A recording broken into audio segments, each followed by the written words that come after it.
Shalom saudaraku, selamat hari Minggu. Senang rasanya kita boleh berjumpa kembali pada hari ini dalam program Renungan Harian Kristen Minggu 20 Maret 2022. Kita patut bersyukur kepada Tuhan karena kasih-Nya yang begitu besar hingga pada saat ini kita masih merasakan kasih-Nya, anugerah-Nya, bahkan hadirat-Nya di dalam hidup kita.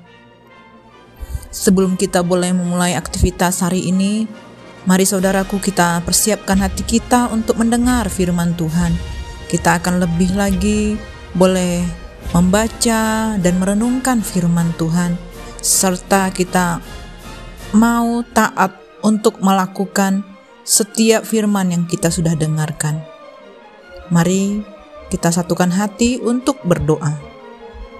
Bapa kami yang di surga, kami sungguh bersyukur karena Engkau masih memberikan kami tuntunan-Mu, mengajar kami, bahkan membawa kami masuk dalam hadirat-Mu. Ya Bapa, kalau saat ini kami rindu untuk mendengar firman-Mu lebih lagi, urapi kami Tuhan, dimanapun saat ini kami berada. Roh Kudus yang memimpin kami, memberi pencerahan bagi setiap kami, sehingga firman Tuhan tertanam, bahkan berakar dan berbuah dalam hidup kami. Terima kasih Bapa, kami percaya setiap kami akan sungguh-sungguh mendengar firman-Mu. Dalam nama Tuhan Yesus kami berdoa, amin. Nah saudaraku, kita akan bersama-sama mendengarkan renungan firman Tuhan yang berjudul Peringatan supaya mengenal Tuhan. Firman Tuhan ini tertulis di dalam Yeremia 9 ayat 12 sampai 26. Mari saudaraku, kita akan membaca Tuhan ini bersama-sama dan saya akan membacakannya buat saudara-saudara. Diancam dengan keruntuhan dan pembuangan. Siapakah orang yang begitu bijaksana sehingga ia dapat mengerti hal ini? Orang yang telah menerima firman dari mulut Tuhan supaya ia dapat memberitahukannya? Apakah sebabnya negeri ini binasa, tandus seperti padang gurun sampai tidak ada orang yang melintasinya? Berfirmanlah Tuhan, oleh karena mereka meninggalkan Tauratku yang telah kuserahkan kepada mereka, dan oleh karena mereka tidak mendengarkan suaraku dan tidak mengikutinya, melainkan mengikuti kedegilan hatinya dan mengikuti para Baal seperti yang diajarkan kepada mereka oleh nenek moyang mereka. Mengenal Allah adalah kebahagiaan manusia. Beginilah firman Tuhan, janganlah orang bijaksana bermegah karena kebijaksanaannya. Janganlah orang kuat bermegah karena kekuatannya. Janganlah orang kaya bermegah karena kekayaannya. Tetapi siapa yang mau bermegah, baiklah bermegah karena yang berikut, bahwa ia memahami dan mengenal Aku, bahwa Akulah Tuhan yang menunjukkan kasih setia, keadilan dan kebenaran di bumi. Sungguh semuanya itu kusukai, demikianlah firman Tuhan. Lihat, waktunya akan datang, demikianlah firman Tuhan, bahwa Aku menghukum orang-orang yang telah bersunat kulit katannya, orang Mesir, orang Yehuda, orang Edom, Bani Amon, orang Moab, dan semua orang yang berpotong tepi rambutnya berkeliling, orang-orang yang diam di padang gurun, sebab segala bangsa tidak bersunat dan tidak segenap kaum Israel tidak bersunat hatinya. Nah saudaraku, Nabi Yeremia mengajak pendengarnya untuk membayangkan kehancuran Yerusalem di masa depan. Ia kemudian mengajukan pertanyaan reflektif seolah-olah hal itu telah terjadi. Apakah sebabnya negeri ini binasa, tandus seperti padang gurun? Penyebab utamanya karena bangsa Yehuda meninggalkan Tuhan. Mereka meninggalkan Taurat sekaligus pribadinya. Dosa itu telah dilakukan selama beberapa generasi. Murkanya sekarang dilampiaskan kepada mereka. Nabi Yeremia menyampaikan bahwa penghukuman Allah akan terjadi dalam dua cara. Yang pertama, penduduk Yerusalem akan diserang oleh bangsa asing dan banyak yang mati terbunuh. Yang kedua, yang tersisa akan dibawa keluar sebagai tawanan atau pengungsi. Ngeri benar penghakiman Allah. Sesungguhnya hal itu tidak mengherankan.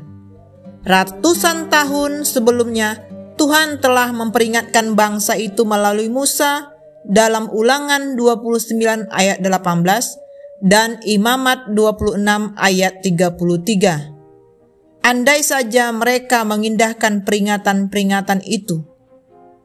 Demi mendorong pertobatan penduduk Yerusalem, Tuhan menyampaikan sebuah sindiran. Dia menyuruh kaum ibu untuk mulai mengajarkan cara meratap kepada anak-anak perempuan. Sebab jumlah kematian yang akan terjadi begitu besar, sehingga para peratap bayaran tidak cukup melayani semua keluarga yang berduka. Namun, dalam belas kasihannya, Tuhan juga menawarkan jalan keluar. Semua malapetaka itu masih bisa dihindari jikalau mereka mau belajar mengenal Tuhan. Dia ingin agar umatnya belajar menunjukkan kasih setia, keadilan, dan kebenaran kepada sesama, sebab Dia menyukai semua itu. Peringatan ini sangat relevan bagi kita. Umat yang hidup pada masa kini, Alkitab mengatakan, menjelang akhir zaman ada banyak malapetaka besar yang akan terjadi. Celakalah mereka yang meninggalkan Tuhan. Nah, saudaraku, marilah kita bertobat sekarang ini. Marilah kita belajar dan menunjukkan kasih setia, keadilan, dan kebenaran kepada sesama kita. Karena hal itulah yang disukai oleh Tuhan. Nah, saudaraku, biarlah kita merenungkan kasih Tuhan yang begitu besar yang kita rasakan hari-hari ini. Kita percaya bahwa anugerah Tuhan yang sudah Tuhan nyatakan dalam hidup kita. Mari kita gunakan kesempatan ini untuk terus mengenal Tuhan, untuk semakin hari semakin percaya kepada kebenaran firman-Nya dan menaruh harap hanya kepada Tuhan. Dan biarlah hidup kita seturut dengan kebenaran firman Tuhan. Demikianlah firman Tuhan yang dapat kita renungkan hari ini. Kita bersama-sama lebih lagi untuk dapat mengintrospeksi diri kita, sebatas mana pengenalan kita akan Tuhan, dan sejauh mana kerinduan kita untuk semakin mengenal Tuhan setiap harinya. Mari kita satukan hati untuk berdoa. Bapa kami yang di surga, sungguh kami bersyukur buat firman-Mu yang sudah kami dengarkan. Engkau sudah memperingatkan kami, Engkau sudah memberikan setiap kebenaran firman-Mu kepada kami ya Tuhan. Dan kami mau memperhatikan setiap firman-Mu. Ajar kami untuk sadar dan kami bertobat dari setiap dosa, kesalahan, penyimpangan-penyimpangan kami. Kami berbalik kepada Tuhan. Kami mau untuk berubah dan kami mengalami keserupaan dengan Kristus. Ini kami ya Tuhan Yesus. Kami rindu Engkau pakai kami sebagai alat-Mu ya Tuhan. untuk kami menjadi saksi-Mu dimanapun kami berada. Terima kasih Tuhan, Kau berkati seluruh kami yang boleh beribadah sepanjang hari ini, kami yang melayani pekerjaan Tuhan, bahkan kami yang beribadah sebagai jemaat Tuhan. Biar kami sungguh-sungguh menghormati Sabat Tuhan, kami menghormati Tuhan hadir di dalam ibadah-ibadah yang ada. Terima kasih Bapa, kami bersuka cita karena Roh Kudus ada di dalam kami. Terpujilah nama-Mu ya Tuhan, hanya di dalam nama Tuhan Yesus kami berdoa. Amin. Semangat pagi dan semangat hari Minggu. Tuhan Yesus memberkati.